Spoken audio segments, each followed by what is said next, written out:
A lot of dangers, obviously, in the region, and a dynamic situation, one that's rapidly unfolding. As you were speaking, Colonel, we've actually just learned from Israeli news sources that they've identified incoming missiles right now launched from Iran. So we're going to continue monitoring that breaking news as we take a live look at the skies over Israel.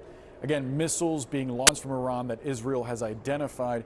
This is live in Tel Aviv right now. You hear the sirens going off, and it appears that there are projectiles in the sky right now. Colonel, if you could weigh in on the capabilities that Israel has on its own to defend itself against some of these missiles, because as we saw in the attack last October, they relied on help not only from the United States, but other regional allies as well. That's exactly right, Boris. And that help came in the form of HS cruisers, U.S. Air Force assets.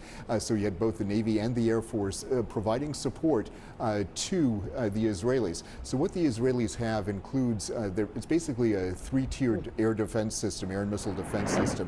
One aspect of it is the Iron Dome, and there it sounded like you heard a rocket go up to try to intercept something. And what we're looking at there is the possibility of them trying to intercept one of the Iranian rockets.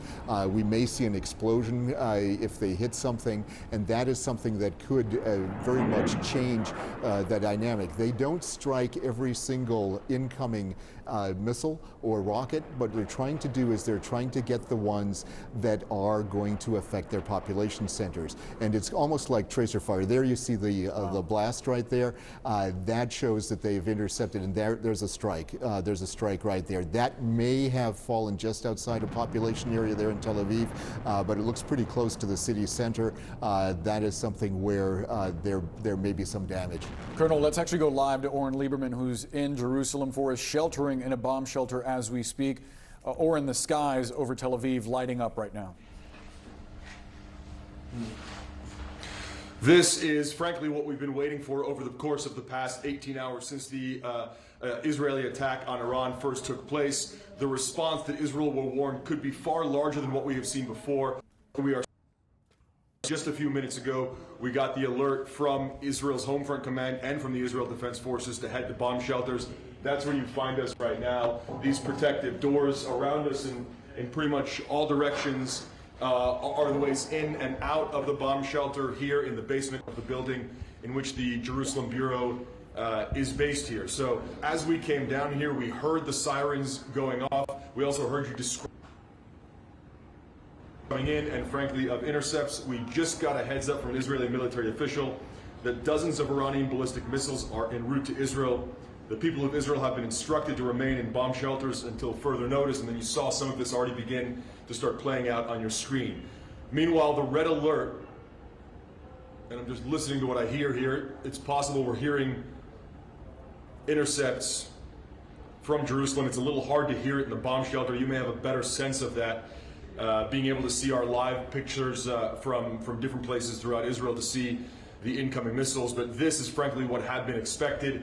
A potentially large-scale Iranian ballistic missile attack, one that could attempt to overwhelm Israel's aerial defense systems. And whether this is all of it or the beginning of it, regardless, it is, according to Israel's military, incoming here to head into the bomb shelter. A short while ago, there were red alerts in different areas throughout the country. That's the warning of incoming incoming Iranian missiles here. And that coming just a short time ago, that compelled us to head into this bomb shelter here as we wait for the latest. This could be a longer period that we'll spend down here. It could be in and out throughout the evening. This is effectively what Home Front Command had said, that stay close to bomb shelters throughout the day. And we had seen out on the streets of Jerusalem, there were far fewer people out since early this morning. And now just a few moments ago, probably about an hour ago, and then again 10 minutes ago, there were two more alerts from Home Front Command. Stay close to shelters. And then just before we headed down here, that heads up to head to shelters, and that's where you find us right now. We're waiting for more updates coming in from the Israeli military. As of right now, the number is dozens of Iranian ballistic missiles are en route to Israel. We have seen Iran launch far larger barrages of more than 100 ballistic missiles. We also saw them launch approximately 100 drones much earlier in the day. From what we heard from the IDF, only one of those got through, and that was in northern Israel, but it was never the drones that were the major concern. It was always the ballistic missiles And that, at least from what we're hearing right now, is what's playing out outside of the bomb shelter here. Oren, please stand by. Obviously, the news here, blasts heard in Tel Aviv after Israel confirmed that there were incoming ballistic missiles launched by Iran. A reporter in a bomb shelter right now, Oren Lieberman, citing dozens of Iranian bombs headed for Israel. We saw an array of lights in the sky above Tel Aviv, at least one missile seeming to get through Israel's defenses and landing, and that is the cloud of smoke that you see right now. We have a panel of experts with us alongside Colonel Cedric Leighton. We also have CNN senior military analyst, retired Admiral James Stavridis, as well as Jason Rezaian, who was held prisoner in Iran for several years. I believe we're watching video from moments ago. This is what it looked like in the skies over Tel Aviv. Admiral Stavridis, I'm curious to get your perspective on what we're watching unfold right now. Well, first and foremost, you just heard the assessment that these could be dozens of ballistic missiles. This will sound odd. I hope so. I hope it's only dozens. What we ought to be concerned about is not a few dozen. That does pose a risk. A few may or may not get through. But if the Iranians go big here and launch 200, 250 ballistic missiles, and they coordinate with Hezbollah to the north of Israel, which has been knocked back considerably over the last year, but still has surface-to-surface capability and is parked right along that border.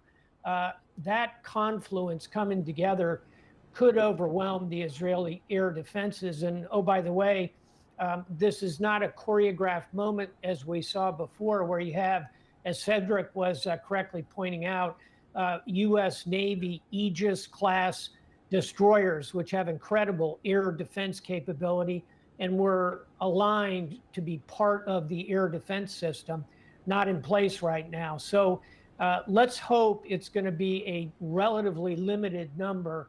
But if I'm working in Israel right now, I'm very concerned about what's happening. And all of us who are friends of Israel ought to be very concerned about what we're seeing.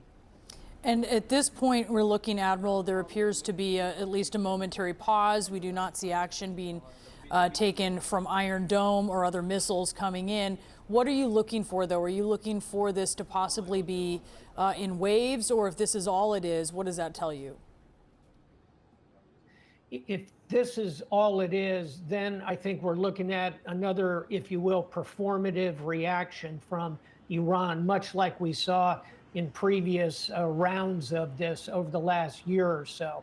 And I also was surprised, pleasantly surprised, to see the drones kind of not associated with, in timing, with those ballistic missiles. In other words, if you want to overwhelm the air defenses, you're going to come in with a massive number and you're going to bring it all as close to 0 minute, 0 second as you possibly can.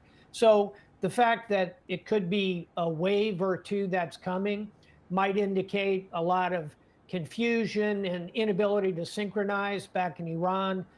It could indicate that the Iranians are not interested in escalating this, although Prime Minister Netanyahu was pretty clear Israel intends to go on striking over the next, shall we say, 5 to 7 days. So, Brianna, what I'm watching for is timing. Are they going to try and bring all this together?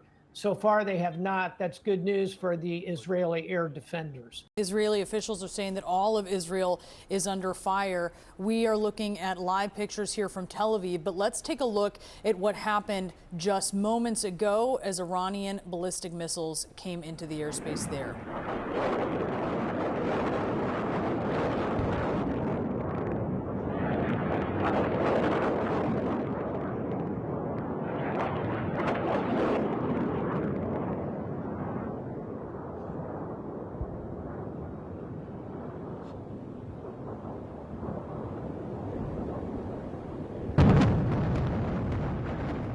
I want to bring in former Israeli Ambassador Michael Oren. Ambassador, how are you? What are you seeing here, and how do you think that people outside of the region should be viewing what they have been witnessing here over the last day? My family and I are in our safe room, Brianna. We're okay. The building shook not a little bit a couple of minutes ago. And we've received warnings on our cell phones, very sophisticated warnings that tell us exactly what to expect and where to go when the expected arrives. And the expected did arrive. Apparently 100 rockets fired at Israel. And Israeli news is reporting that 7 have hit in the greater Tel Aviv area. So that, by the way, is not an unusual number. Our missile defense systems, which are multi-level. It's Iron Dome is the bottom, but it's David Sling for middle range rockets, Arrow 2 for suborbital rockets, Arrow 3 for orbital rockets. These are joint Israeli-American missile systems, anti-missile systems. They're about 90 to 95% effective. And so if Iran has fired 100 rockets at us and 5 to 7 hit, that's par for the course.